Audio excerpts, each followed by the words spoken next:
দেশের প্রত্যেক উপজেলায় ৭,০০০ পরিবারের নারী সদস্যরা ফ্যামিলি কার্ড পাবেন বলে জানিয়েছেন প্রধানমন্ত্রী তারেক রহমান। সকালে বরিশালের গৌরনদীতে ফ্যামিলি কার্ডের উপকারভোগীদের সঙ্গে মতবিনিময় সভায় তিনি এ কথা জানান। প্রধানমন্ত্রী বলেন, চলতি অর্থবছর সারা দেশে ৪১ লাখ পরিবারকে ফ্যামিলি কার্ড দেয়া হবে। এর আগে সকালে বরিশালের গৌরনদী উপজেলার বাটাজোর ইউনিয়নে খনন করা সারিকল বাটাজোর খালের পাড়ে বৃক্ষরোপণ কর্মসূচির উদ্বোধনী অনুষ্ঠানে অংশ নেন প্রধানমন্ত্রী। পরিবেশের যত্ন নিতে এবং যেখানে সেখানে ময়লা আবর্জনা না ফেলতে দেশবাসীর প্রতি আহ্বান জানান তিনি। বিস্তারিত সাজ্জাদ হোসাইনের রিপোর্টে। কেএসআরএম শেকড় থেকে শিখরে।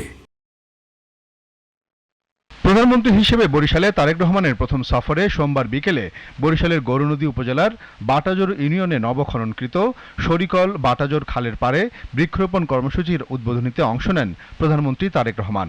এ সময় স্থানীয় বিভিন্ন শ্রেণী পেশার মানুষ এবং নেতাকর্মীরা তাকে স্বাগত জানান। এ সময় প্রধানমন্ত্রী বলেন, বাংলাদেশে যে পরিমাণ গাছ থাকা দরকার তা নেই। পরিবেশের যত্ন নিতে, যেখানে সেখানে ময়লার আবর্জনা না ফেলতে দেশবাসীর প্রতি আহ্বান জানান প্রধানমন্ত্রী তারেক রহমান। এই গাছটা যেটা আপনারা আজকে রোপণ করবেন, এই যে 2000 গাছের চারা রোপণ করা হবে, এই গাছটা কিন্তু শিশু গাছ, আজকে শিশুর মতন, এটিকে বড় করতে হবে।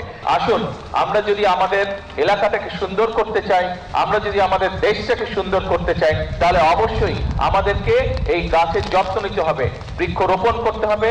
এই বৃক্ষটি বড় হলে ওই বৃক্ষের আশেপাশে যারা বসবাস করেন প্রত্যেকটি মানুষ যাতে সেই বৃক্ষের সুবিধাটা পায়, আমাদেরকে সেটাই চেষ্টা করতে হবে। পরিবেশ জলবায়ুর যেসব সমস্যার মুখোমুখি বাংলাদেশ, তার সমাধানে গাছ লাগানোর বিকল্প নেই মন্তব্য করে সরকার প্রধান বলেন, নির্বাচনী প্রতিশ্রুতি অনুযায়ী তার সরকারের পরিকল্পনা হলো আগামী 5 বছরে সারা দেশে 25 কোটি গাছ লাগানো। এই যারা সরকারি যাদের দায়িত্ব পরিষ্কার, তারাই শুধু পরিষ্কার করে, সবাই মিলে যদি শুধু ময়লা করতে থাকে তাহলে তো পরিষ্কার রাখা সম্ভব হবে না।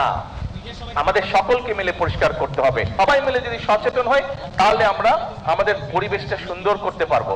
আমরা যদি আমাদের পরিবেশটা সুন্দর করতে পারি, আমাদের ভবিষ্যৎ বংশধররা একটা সুন্দর জায়গায় থাকতে পারবে।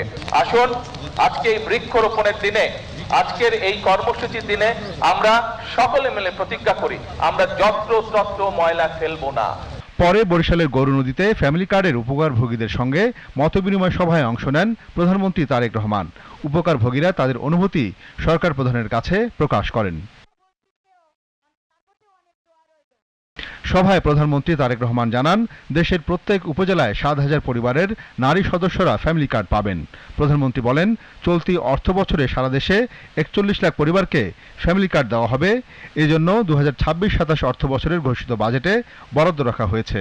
সেই হিসেবে প্রত্যেকটি উপজেলায় গড়ে প্রায় ৭,০০০ পরিবারের কাছে গড়ে আমরা ফ্যামিলি কার্ড পৌঁছে দিব। তখন ইনশাল্লাহ আগামী বছরের মধ্যে আপনাদের এইবার যেরকম 600 পরিবার পেয়েছেন, ইনশাল্লাহ আরো কয়েক হাজার পরিবার আপনারা ফ্যামিলি কার্ডের আওতাভুক্ত হবেন। আমরা যদি সকলে মিলে ধৈর্য সহকারে চলি, তাহলে আমরা আমাদের এই দেশটাকে আমাদের প্রত্যাশিত দেশ হিসেবে গড়ে তুলতে পারবো। তারেক রহমান বলেন, দেশনেত্রী বেগম খালেদা জিয়ার ধারাবাহিকতা অনুসরণ করে বর্তমান বিএনপি সরকার প্রথম শ্রেণী থেকে স্নাতক পর্যন্ত নারীদের শিক্ষা অবৈতনিক করবে। বিএনপির সকল রাজনৈতিক ক্ষমতার উৎস জনগণ। এই জনগণের সমর্থন এবং এই জনগণের সমর্থন যতক্ষণ বিএনপির কাছে থাকবে, যতক্ষণ বিএনপির পাশে জনগণ থাকবে, বিএনপি কোনো বাধা মানবে না। বিএনপি দেশকে ইনশাল্লাহ সামনের দিকে এগিয়ে নিয়ে যাবে। মেধাবীদের জন্য বৃত্তি সহায়তার আওতা বাড়ানো হবে বলেও জানান সরকার প্রধান। Sajjad Hossain, GTV news.